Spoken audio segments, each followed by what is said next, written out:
Manhattan-sized iceberg breaks off Greenland Glacier, and two even larger sections could be next. A dramatic transformation is unfolding in one of Greenland's most remote corners. As the 2026 Arctic summer progressed, the Petermann Glacier in northwest Greenland lost an enormous section of its floating ice tongue, creating a new iceberg roughly comparable in area to Manhattan. Now let's take a deeper look and uncover every layer of this story on our AI podcast. I want you to close your eyes for a second and just try to picture the island of Manhattan. Okay, like the whole city. Yeah, exactly. Picture the entire landmass, from the Battery all the way up through Central Park and into Inwood. Right, it's a massive area. It is. Now imagine peeling that entire chunk of geography off the bedrock and turning it into a solid block of dense, compressed ice. Wow.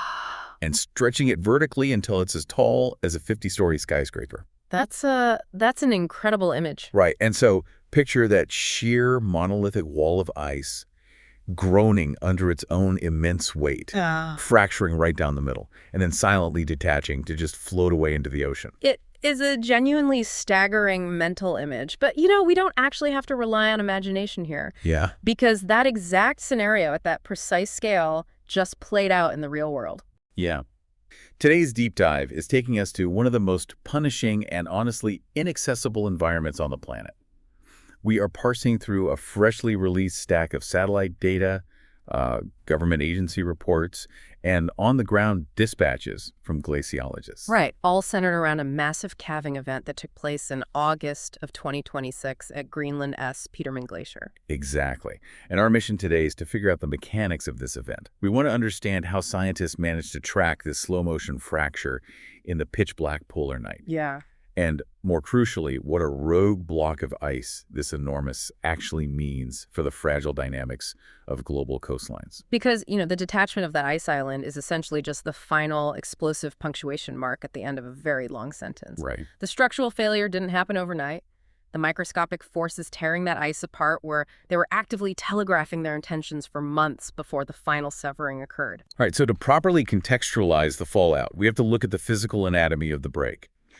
On August 4th, 2026, the Petermann Glacier, which sits way up in the extreme northwest of Greenland, flowing out into the Nares Strait separating Greenland from Canada's Ellesmere Island, it dropped a piece of ice that sort of defies standard comprehension. It really does. The data puts this breakaway chunk at roughly 30 square miles. Or about 78 square kilometers for our metric listeners. Right, and we are talking about a thickness of up to 500 feet. Which is just wild. Yeah, that volume of frozen freshwater is difficult to overstate. But the mechanism of how something that massive detaches, it lies in the specific topography of the Petermann Glacier. Right, because Petermann doesn't just hit the ocean and crumble down a cliff face. It possesses a structure known as a floating ice tongue. Exactly. The glacier's ice flows off the bedrock of Greenland and continues outward, extending horizontally over the surface of the ocean. It floats on the seawater while remaining firmly anchored to the grounded inland glacier behind it. So it basically functions like a massive, naturally occurring diving board. Yeah, that's a great way to put it. The base is bolted securely to the bedrock, but the board itself stretches out over the water, suspended and floating, yet intrinsically tied to the landmass. Right, and over time, the inland glacier constantly pushes new ice outward, extending the board, while the ocean inevitably claims the outer edges through fracturing. Which brings up an obvious question when looking at the media coverage of this event. Because, wait, isn't ice calving completely normal? Glaciers lose ice all the time. Why is this specific break a headline? Well, what's fascinating here is not the mere fact that the ice broke, but the sheer velocity of the alteration and the historical context of the scale. We are not looking at a routine crumbling of the outer perimeter here. Right. This single detachment represents the largest loss of floating ice for the Petermann Glacier since 2012. It is the single largest Arctic calving event recorded since 2020. It's basically an overnight rewriting of the coastal geography. It is. We have some incredibly poignant field notes here from Adam Garbo. He's a PhD researcher at the University of Ottawa who has spent years monitoring Petermann. Oh yeah, I read his notes. Yeah, he notes that the glaciology community fully anticipated this specific break. The structural flaws were known, but he emphasized that watching it actually execute is a jarring, powerful reminder of how aggressively these systems can pivot. Because you can spend a decade modeling the slow, creeping progression of stress fractures. But when 30 square miles of highly compressed ice finally surrenders its structural integrity, it happens in a violent geological instant. Exactly. But recognizing that scientists anticipated this break forces a massive logistical question for me. Petermann is in the extreme northwest of Greenland. The Arctic is infamous for perpetual cloud cover and, for half the year, the complete absence of sunlight. Right, the polar night. Yeah, so optical satellite imagery is essentially useless during that time. You're just taking very high-resolution photographs of pure darkness or thick storm clouds. So how were researchers actively watching a deep ice fracture develop in real time? Well, they bypassed optical limitations entirely by relying on Europe's Copernicus Sentinel-1 satellite mission. Okay. Sentinel-1 doesn't capture visible light. It uses synthetic aperture radar, or SAR. It actively beams microwave pulses down through the atmosphere. Okay, let's unpack this, because the physics of this are just incredible. Oh, absolutely. The satellite is effectively acting like a geological bat. It is flying over the Arctic, pinging the ice with microwaves, and listening for the echo. Yeah, that's a spot-on analogy. By measuring exactly how long it takes for the ping to return and the intensity of the backscatter, the satellite paints a hyper-detailed, three-dimensional topographic map of the ice. So it's literally satellite sonar bat vision that works perfectly in the middle of a pitch-black Arctic blizzard. It really does. The application of SAR has single-handedly revolutionized modern glaciology. Historically, observing these remote ice shelves meant waiting for the clouds to clear, hoping the sun was up. Or funding highly dangerous aerial survey flights, I imagine. Exactly. Now, teams from Canada, the UK, and beyond maintain a constant, unblinking vigil over Petermann's ice tongue. And they don't just look at single snapshots, right? The reports detail a technique called interferometry, which is how they spotted the invisible warning signs months before the break. Right, interferometry. It's arguably the most elegant tool in Earth observation. If Sentinel-1 takes a radar scan of Petermann on Tuesday and then flies over and takes another scan of the exact same coordinates on Thursday, scientists compare the two echoes. But they aren't just looking for obvious visual cracks, are they? No, they measure the phase shift of the returning microwave signals. If the surface of the ice has deformed or shifted by even a fraction of a radar wavelength, which is just a few millimeters, the returning wave hits the satellite slightly out of phase compared to the Tuesday scan. Wow. So they are detecting millimeter scale stretching in a block of ice the size of a city from orbit. Yeah. That sensitivity allowed researchers to watch the internal tension of the ice tongue build throughout the spring. By April of 2026, interferometry maps were lighting up with anomalous deformation signatures across the floating ice. So the radar was detecting microscopic internal tearing long before any visible rift appeared on the surface. Exactly. It was a slow-motion structural failure playing out under the watchful eye of the satellites. By August 3rd, the accumulated stress manifested as a massive, gaping structural crack right down the central axis of the tongue. And then 24 hours later, on August 4th, the entire eastern flank surrendered, severing its connection to the glacier and giving birth to this independent, flat-topped ice island. Right. It is a testament to the technology that we can map the life cycle of a catastrophic fracture from a millimeter of stress in April to a 30-square-mile iceberg in August. It really is. But that exact same orbital bat vision is currently eliminating a deeply concerning sequel to the August 4th break. The detachment did not relieve all the structural stress on the Petermann Glacier. Wait, so the radar is showing more cracks? Highly active, propagating cracks. Sentinel-1 data has isolated 2 additional massive sections of the remaining floating ice tongue that are currently hanging on by a proverbial thread. Oh, wow. Yeah. One of these compromised sections measures roughly 37 square miles. The other is approximately 33 square miles. Meaning both of those deeply fractured sections are individually larger than the Manhattan-sized behemoth that just broke off. Yeah. Now, glacier dynamics are notoriously stubborn. The presence of a massive rift does not guarantee an immediate detachment. Fractures can stall out, redirect, or sit in a state of precarious equilibrium for years. Right. However, the structural integrity of the outer tongue is undeniably compromised. If those 2 sections ultimately fail, Petermann will suffer a catastrophic reduction in its total floating ice area. Which forces us to confront the most counterintuitive part of this entire event, the sea level paradox. Because you read a headline about a 500-foot thick, city-sized block of ice plunging into the ocean, and the immediate instinctual reaction is to worry about coastal flooding. Of course it is. But the physics dictate that this specific iceberg melting will not raise global sea levels by a single millimeter. I know this ruins a lot of Hollywood disaster movie scripts, but the displacement math is completely settled. It really is. It is the most persistent misconception we encounter in polar science. The principle is identical to a glass of ice water sitting on a table. As the ice cubes in your glass melt, the water level doesn't rise or overflow. Because the ice was already floating. Exactly. It was already displacing a volume of water equal to its own mass. So the 30-square-mile chunk that broke off on August 4th was part of the floating ice tongue. It was already suspended in the near strait. Yeah. So its detachment and its eventual melting over the coming years contributes nothing new to the volume of the ocean. Right. If we connect this to the bigger picture, the actual danger has nothing to do with the iceberg itself and everything to do with what the iceberg left behind. Okay. Floating ice tongues are not just passive diving boards, they are structural breaks.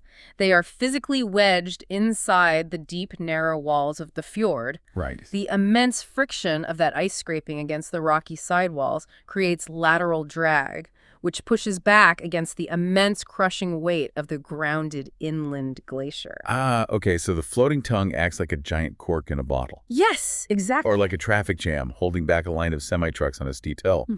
If you remove the cork or clear the traffic jam, the inland ice, which is resting on solid bedrock, not displacing any ocean water, suddenly loses its resistance. Right. And without the floating tongue pushing back, that grounded ice accelerates, sliding downhill and rushing into the ocean at a much higher velocity. And when land-based ice enters the ocean, you are officially adding a new ice cube to the glass. That is what drives sea level rise. When we look at the glaciological history of Petermann, this isn't theoretical. The glacier suffered monumental calving events in 2010 and 2012, losing massive swaths of its floating tongue. And in the aftermath of those detachments, scientists measured a distinct acceleration in the flow rate of the inland ice. Because Greenland isn't just a snowy island. It is one of the planet's primary reservoirs of terrestrial ice.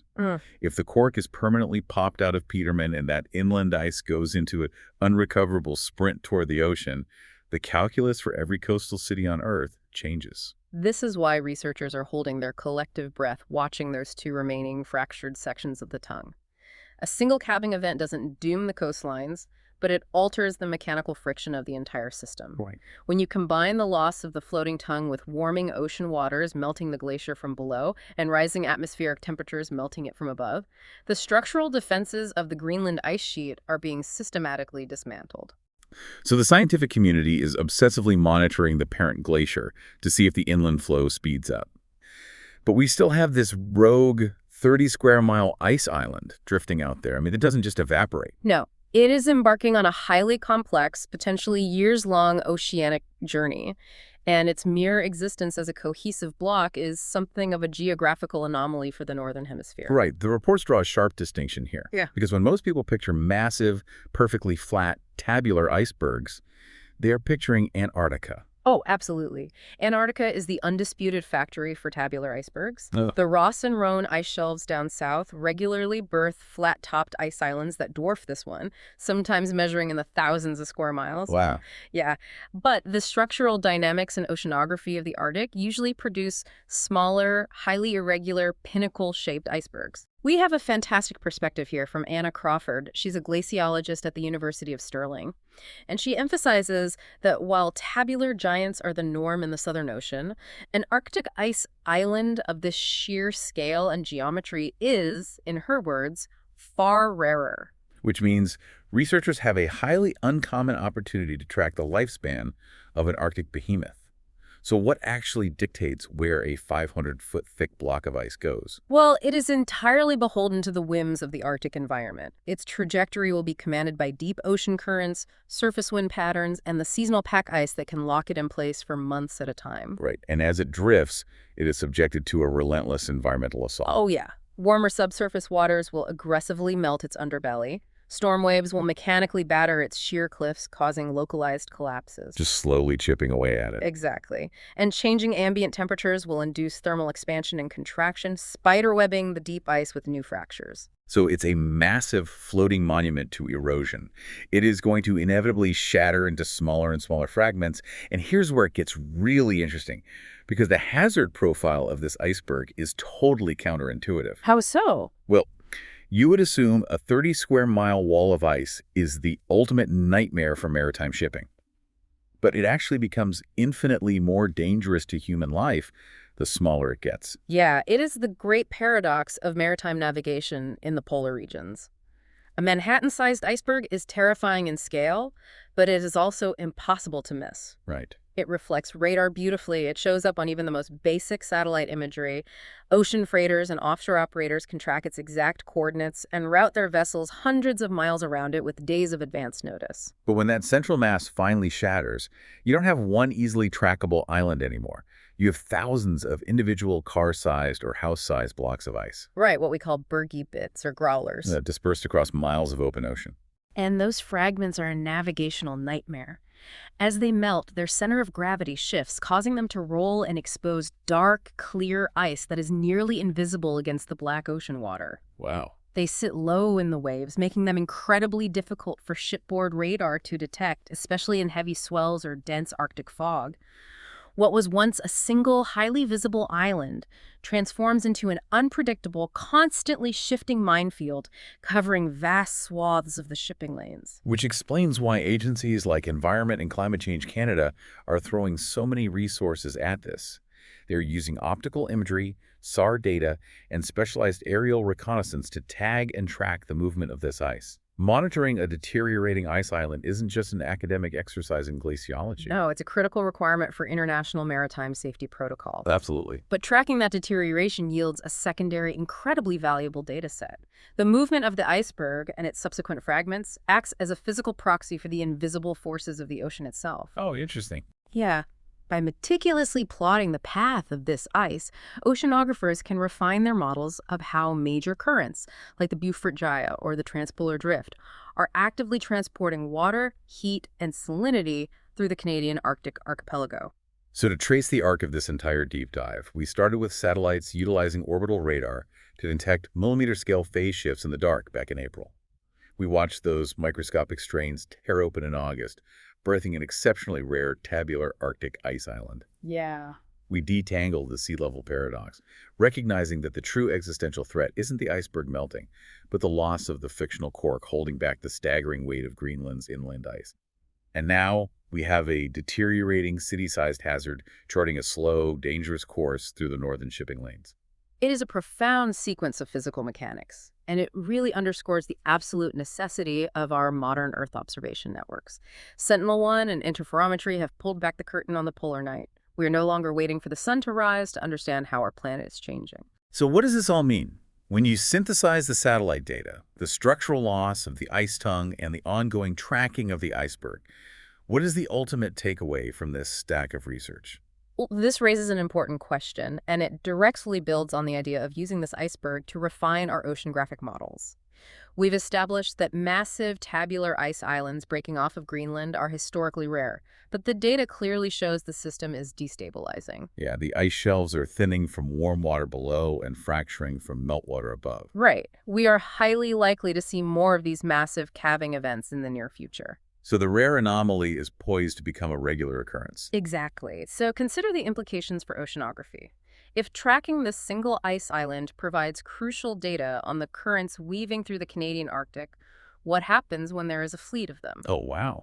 The world's ocean currents are not static. They are actively shifting and rewiring themselves in response to global temperature changes and the influx of fresh water from melting ice sheets. So you're saying these giant shattered remnants of Greenland's coast could inadvertently act as massive natural tracer dyes for the ocean. Exactly. Could the very destruction of these ancient ice tongues inadvertently draw us a real-time, high-definition map of how the Earth's circulatory system is adapting to a rapidly warming world? That is a brilliant, slightly haunting thought to end on.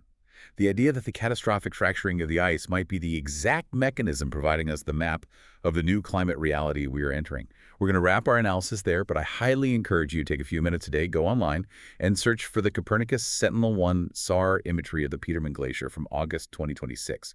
Seeing the before and after radar scans and staring at that massive 30-square-mile void where an ice tongue used to be will absolutely permanently alter your perspective on the scale of the Earth. Thanks for diving in. Okay, one question for you. If a Manhattan-sized iceberg has already broken away from Greenland's Petermann Glacier, what could happen if the two even larger fracture sections also break off in the coming months? Don't forget to comment it. Thanks.